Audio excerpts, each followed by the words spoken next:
Bonjour et bienvenue sur ma chaîne.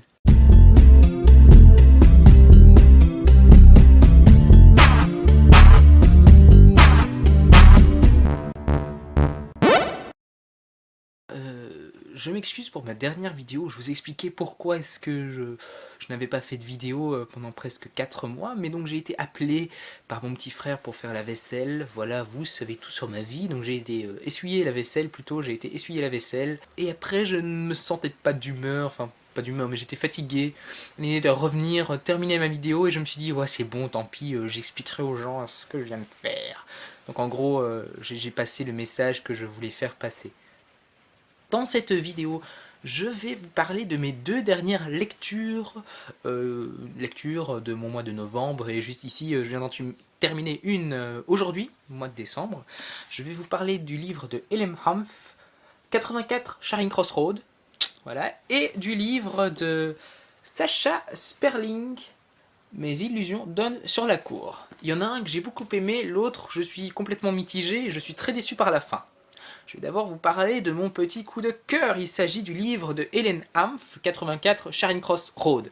Alors en fait c'est un roman épistolaire, réel, donc c'est des lettres, tout simplement toutes des lettres que se sont échangées Helen Humph, l'auteur de ce livre, et une librairie à Londres, Marks Co. Donc l'histoire en fait c'est cette femme, Helen Humph, qui écrit à cette librairie parce qu'elle cherche des romans qu'elle ne peut pas trouver 2 rues plus loin, à New York, donc c'est une correspondance entre New York et Londres, et en fait là-dedans je trouve ce livre super enrichissant parce que ça vous fait découvrir des livres que vous n'entendrez pas dans la vie de tous les jours, et apparemment des livres qui sont fondateurs de style dans la littérature, et enfin c'est super enrichissant je trouve comme livre, et c'est ce que j'ai adoré, et surtout le fait que enfin, il y a une histoire derrière tout ça. Il n'y a pas seulement le fait qu'on s'échange des lettres et voilà. Il y a une relation singulière qui se crée entre Helen Humph et Frank Doyle, à qui elle envoie les lettres à la librairie à Londres. Et petit à petit, il y a une, enfin, je sais pas, quelque chose qui se crée, des liens qui se créent, qu'on découvre et qu'on suit en temps réel dans le livre. Et c'est ce que j'ai beaucoup aimé, et enfin je sais pas, on est transporté, vraiment transporté, et peut-être le fait aussi que ce soit réel, que ce soit vraiment des lettres qui aient existé, et voilà. Et alors petite anecdote, enfin petite anecdote qui est dite dans la postface de ce livre, euh, ces lettres n'étaient pas destinées à faire un roman du tout, pour vous dire vraiment que c'est réel, quoi. On a pris les lettres, on en a fait un roman, c'est tout à fait réel. En fait, Helen Humph, c'est une femme new-yorkaise qui a toujours voulu percer dans le milieu de la littérature, et elle s'est toujours retrouvée à écrire des livres pour enfants, enfin et puis finalement elle s'est retrouvée scénariste pour des séries hollywoodiennes, etc. Mais jamais elle n'a vraiment percé dans le milieu de la littérature, et elle en est d'ailleurs très déçue, elle se le dit elle-même, voilà, elle est pas pourrie, mais elle est triste à cause de ça, mais pas triste au point triste, enfin vous me comprenez quoi, elle est déçue, voilà, tout simplement déçue.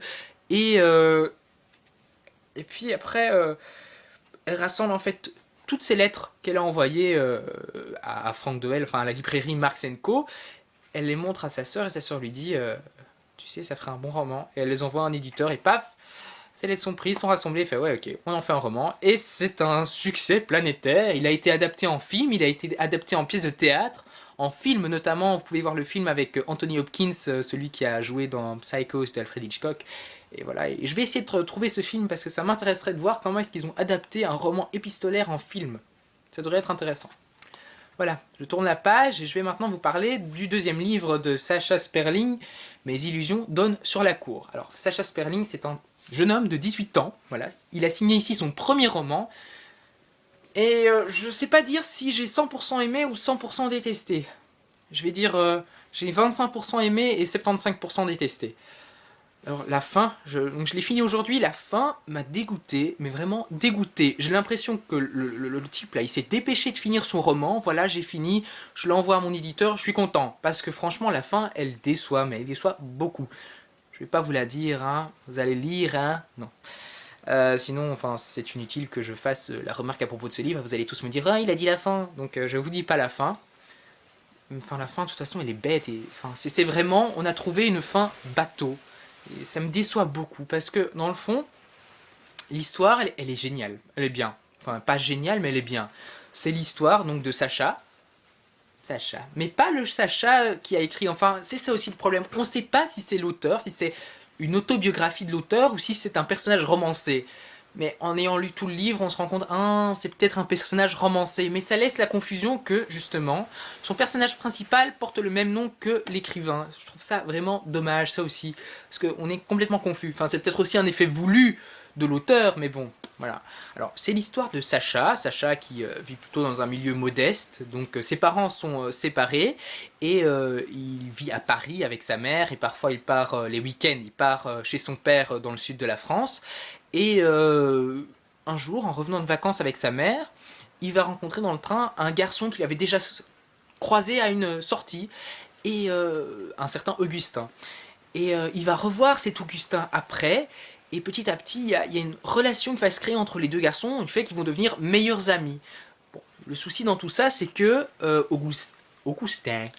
Augustin va entraîner fortement vers le bas Sacha en l'initiant à la drogue et tout ça. Enfin, Sacha n'est pas entièrement inconnu de ce monde-là, il débarque pas là-dedans, mais voilà, enfin, il va encore plus se tirer vers le bas. Et je trouve intéressant que tout ça enfin, ce livre, en fait, c'est un livre. J'ai jamais vu autant le mot cigarette dans un livre, ça je peux vous l'assurer. Il fume. Ah oui, quand même, pour vous dire, Sacha et Augustin ont tous les deux 14 ans. Ils fument, ils boivent, ils se droguent et ils sortent pendant toute la nuit. Et leurs parents, bon, c'est pas grave, hein, mais ça me semble un petit peu bizarre. Et plusieurs fois, on va dire à Sacha, Sacha, fais gaffe, tes notes à l'école, mais les parents, voilà, les parents sont ils sont présents dans l'histoire, mais ils ont beaucoup de recul face à toute cette histoire.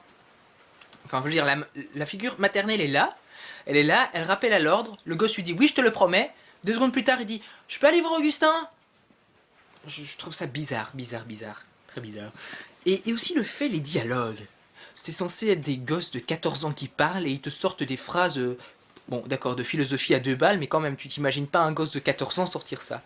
Et ça aussi, c'est ce que je trouve intéressant dans ce livre.